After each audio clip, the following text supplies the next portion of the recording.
This is an issue for a lot of people. They think it's their own personal campground. We just like camping off-grid. Now, it presents its challenges. Hey, it is what it is. We're just going to ignore it. We're not going to let it ruin our time. That can be a difficult one. And if all else fails, you can always leave. So a lot of you live in your RVs full time and it's your home. But just like home life, like we have when you have a sticks and bricks, there can be many challenges when you are traveling in an RV. Challenges faced by RVers. And in this video today, we're going to talk about some of these very common challenges and how to deal with them. And the last one, guys, I'm going to say guarantee, but I can almost guarantee that every single one of you has dealt with this one, and it's tough.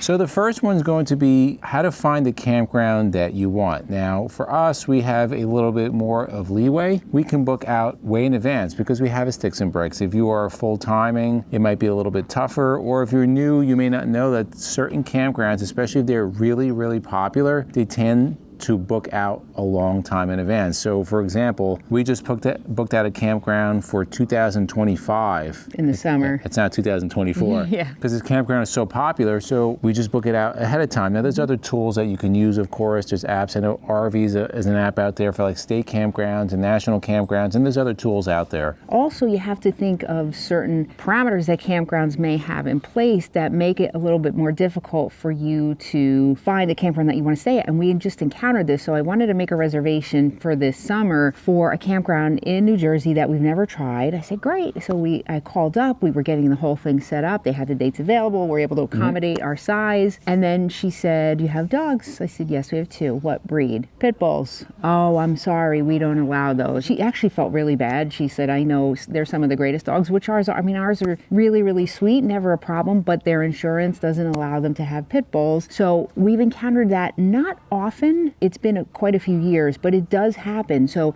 if you have dogs, it's just definitely something to think about. We get emails all the time, people saying, you know, do you have a list of I mean, we don't have a list, but I highly recommend if you do have dogs that you call ahead and you really want to check that breed policy. And now, regarding the solution for that, our solution was we booked another campground. Found another one, not too far from that, and it's sad because this place lost our business, but the other one was happy to take it. Their insurance covered. It's weird. Yeah. Same county, their insurance covered. So the next problem that you're going to encounter is dealing with and managing weight and things that you carry, hashtag stuff. Now, depending on the type of RV that you have, this may or may not affect you. Now, if you have like a Super C motorhome or a big diesel pusher, it doesn't really matter. You can carry 9,000, 10,000 pounds, no big deal. If you have a trailer, it seems to affect you more, especially fifth wheels. See a lot of frame flex issues out there. One of the reasons for frame flex is being overweight. So let's just show you how we manage it. Now, we do certain things. We have the luxury of having a sticks and bricks so we can reassess on every trip. And then also, depending on what trip we go on, depends on how much stuff we carry. So for example, we're out now. We knew we weren't going to be sitting outside. It's kind of cold at night. We're not carrying lawn chairs, tables, any of that stuff. But I just want to quickly show you some of the bays here. So in this bay, we do carry some workout equipment, a couple of other things. There's a bench up there, and you see the weights underneath. Let's just move on to a bay that almost never changes. This is our tool bay. So we carry some tools in here. We also have some power tools that we keep in our towed vehicle. Now, regarding the tools, we have kind of narrowed down the amount of tools that we carry for the most likely scenario of when we'll need them, meaning repairs that we've had, we know the tools that we need. So anything above and beyond that, it's going to go into a shop. Now we're on the driver's side. These are more common things that we carry. So this is actually not our Blackwater stuff. It's just a bag, but we have our hoses, regulators in there. Here are some electrical accessories, extension cords, whatnot. And then we also have a 50 to 30 with the adapter if we want to go down to 20. And then over here, we have our black tank accessories. So different things that we commonly use in our black tank. Now for 2024, what we started doing, we used to buy cases and cases of water bottles, which we would carry on board. Now, for us, that several things. Number one, it took up a lot of space in our cabinets and refrigerator. Number two, it started getting pricey. And number three, it adds a lot of weight because water is really heavy. So for this year, what we're doing, we're using filtration and we're using our potable water whenever we can for everything, drinking water, whatever we need. So what we've been been doing this year is that we've been using an inline water filter. The one we've chosen is the Camco Taste Pure. They are a sponsor of this video, but we've been using Camco products for many, many years. But for 2024, they've actually improved their inline filter as a 6-stage filtration process, including KDF technology. These are super cheap, guys. They're made in the USA, which is also always a plus. These are about 18 bucks on Amazon. And what this does, it filters that potable water. It's going to give you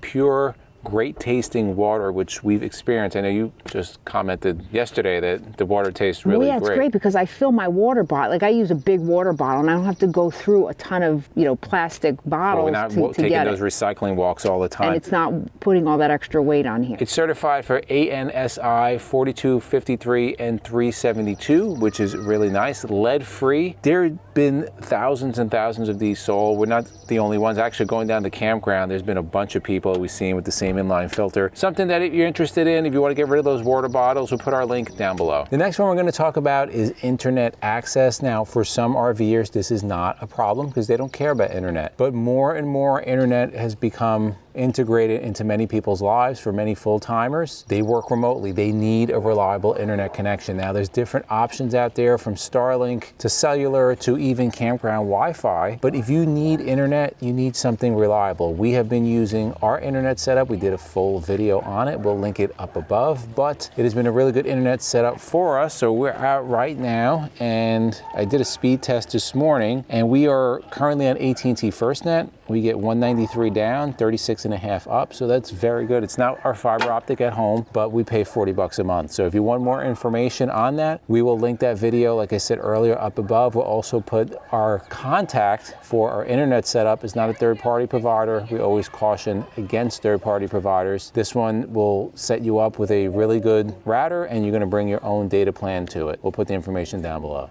So the next one is going to be camping with no hookups. Now, this is something that we've really become fans of over the last couple years. We started boondocking a lot more. We do our fair share of full hookups, but we do a lot of boondocking and we absolutely love it. We just like camping off grid.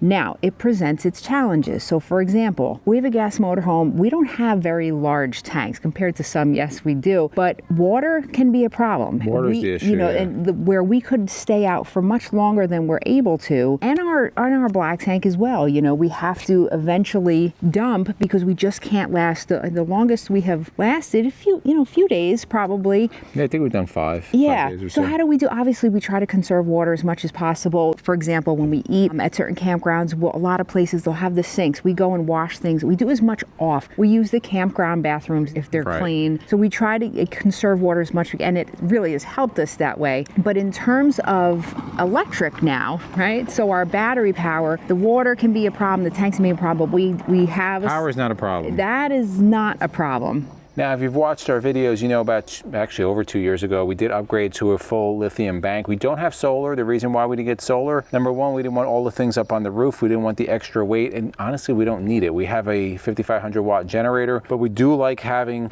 our Battleborn setup. We do have 600 amp hours along with the Victron Multi+2 inverter. With this, guys, we can go quite a few hours. If we're running our air conditioner steady, 4 to 5 hours. If we're running the air conditioner kind of on off, we've gotten 8 hours. And then it charges up, it takes several hours to charge up with the generator, but that has really allowed us to be off grid more. It's also allowed us to get to certain campgrounds that we couldn't get to, because those campgrounds, the first thing that book up are the full hookups. Nobody wants to go to the dry, but if those campgrounds have facilities, like MJ said, if they have a shower, if they have bathrooms, now we're good on the water, power, no big deal. We're good to go. Those are some of the ways we've gotten around it. Put in the comments below how you deal with boondocking. So the last one, and guys, I think we've all been there, and this is dealing with difficult neighbors, dealing with difficult people. I mean, that's why we live in the woods. Right. Our neighbors are great, actually. No, we actually have an awesome set of neighbors. But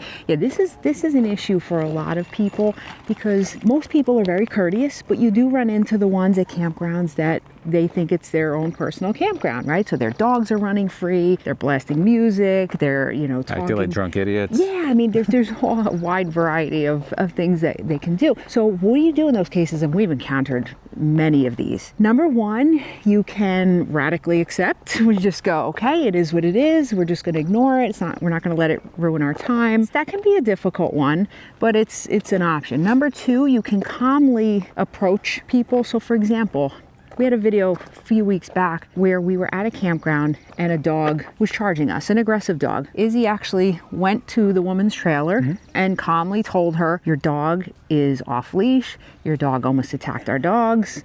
You need to keep your dog. Right, she apologized and it didn't happen again. Right, so it didn't escalate. Escalation is not a good thing. Yeah, the next thing is, you know, we're in a different situation. We're not full-timers, so we're not at one place for a long time. So like you said, radical acceptance. A lot of times we're not even on the RV.